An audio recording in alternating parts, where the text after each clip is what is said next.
Assalamualaikum warahmatullahi wabarakatuh. Nama saya Adistina Amelia, NPM 2022077734, nomor absen 02, lokal 3A non-reguler. Di sini saya akan mempresentasikan makalah saya yang berjudul Software Application. Latar belakang.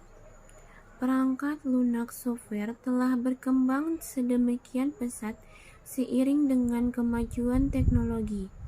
Saat ini telah beredar ribuan perangkat lunak, baik yang berlisensi software maupun gratis. Perangkat keras komputer adalah semua bagian fisik komputer dan dibedakan dengan data yang berada di dalamnya atau yang beroperasi di dalamnya, dan dibedakan dengan perangkat lunak software yang menyediakan instruksi untuk perangkat keras dalam menyelesaikan tugasnya. Batasan antara perangkat keras dan perangkat lunak akan sedikit buram jika kita berbicara mengenai firmware, karena firmware ini adalah perangkat lunak yang dibuat ke dalam perangkat keras. Firmware ini merupakan wilayah dari bidang ilmu komputer dan teknik komputer yang jarang dikenal oleh pengguna umum. Perangkat lunak aplikasi atau software application adalah suatu subkelas perangkat lunak komputer yang memanfaatkan kemampuan komputer langsung untuk melakukan suatu tugas yang diinginkan pengguna. Biasanya dibandingkan dengan perangkat lunak sistem yang mengintegrasi berbagai kemampuan komputer,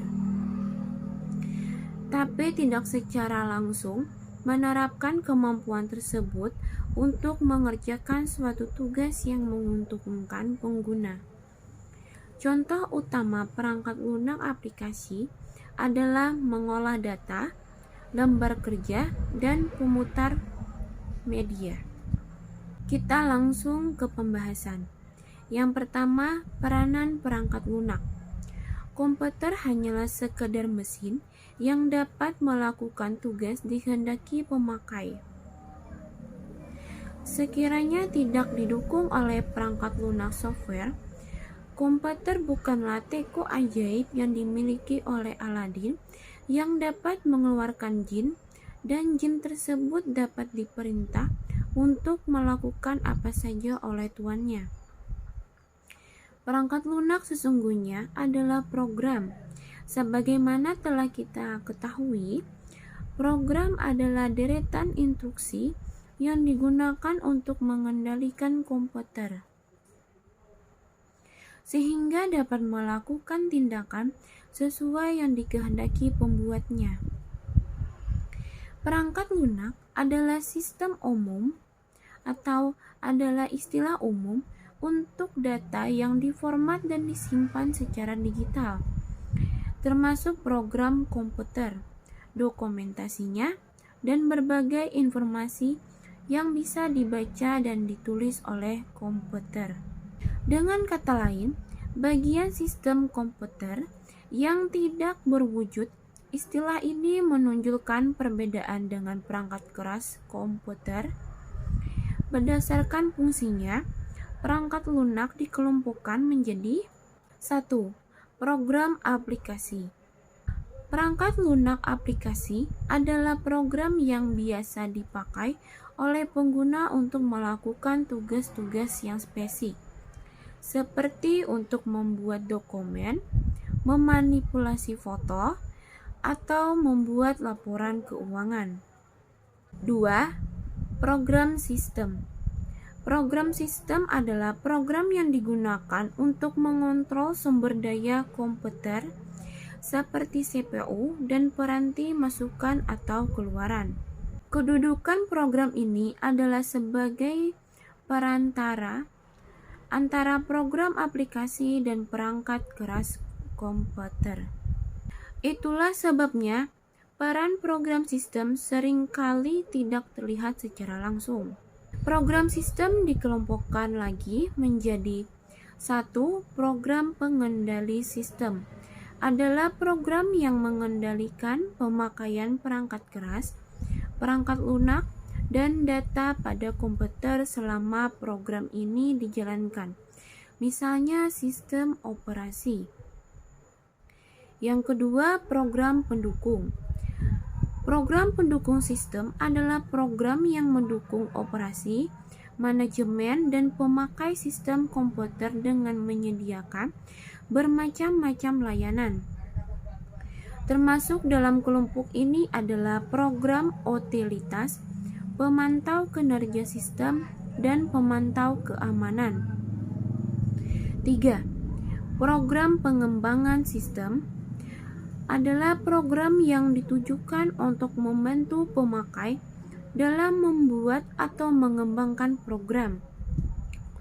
Termasuk dalam kategori ini yaitu compiler dan interpreter. Yang B, perangkat lunak aplikasi. Kita masuk ke penjelasan perangkat lunak aplikasi.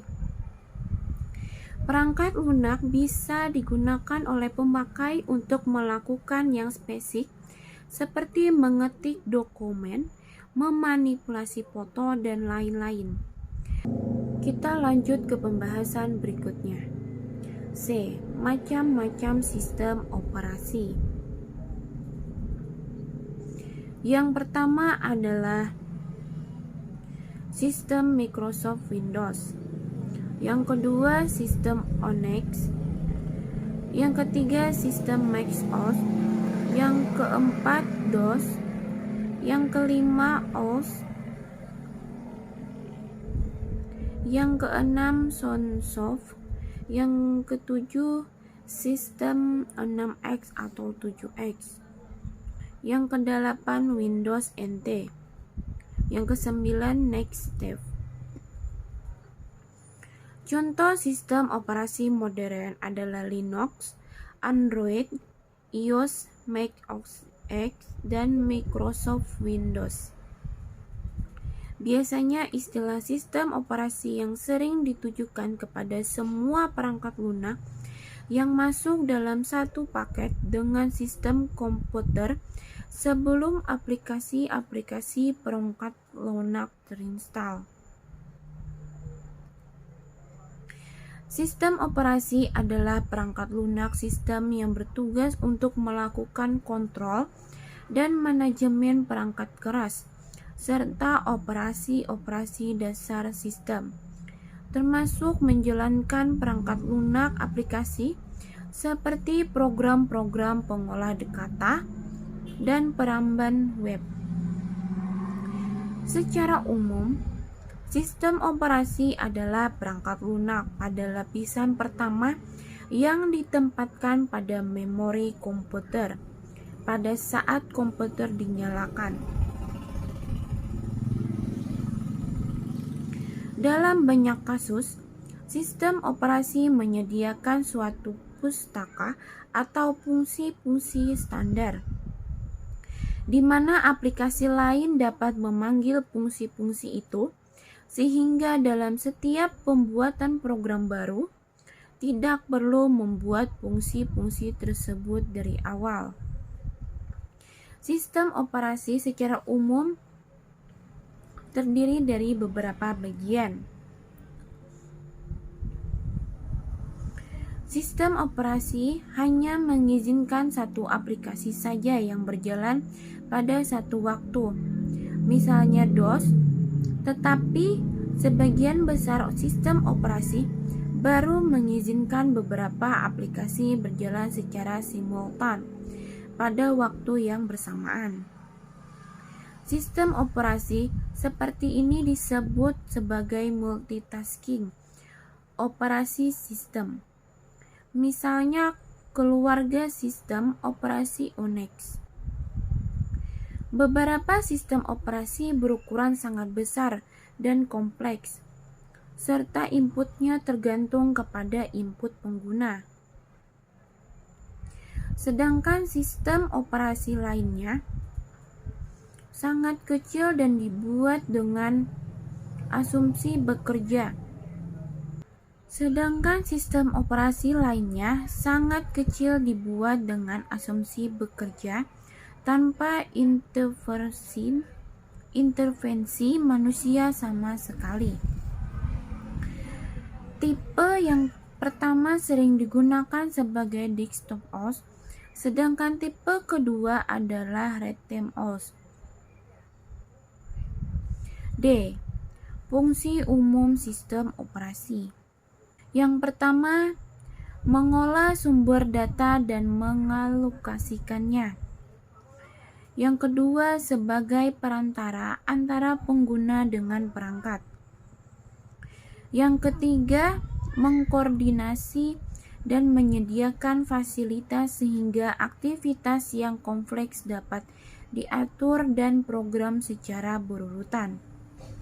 Yang keempat ialah menyediakan akses kontrol dan tugas melindungi file dan mengawasi data dan program. 5. Berfungsi mengendalikan hak akses pengguna dan mengendalikan yang berhak masuk ke dalam sistem dan mengawasi apa saja yang dilakukannya. Yang keenam, sebagai penjadwal masukan input oleh user, mengakseskan basis data, proses komputasi dan penggunanya. 7. Mengatur waktu CPU, penggunaan memori, pemanggilan, dan waktu koneksi terminal. Yang kesembilan adalah server berfungsi untuk melayani pengguna komputer. Sekian presentasi dari saya. Apabila saya ada salah kata, mohon dimaklumi dan dimaafkan. Salah hilaf mohon maaf. Wabillahi taufiq wal hidayah. Wassalamualaikum warahmatullahi wabarakatuh.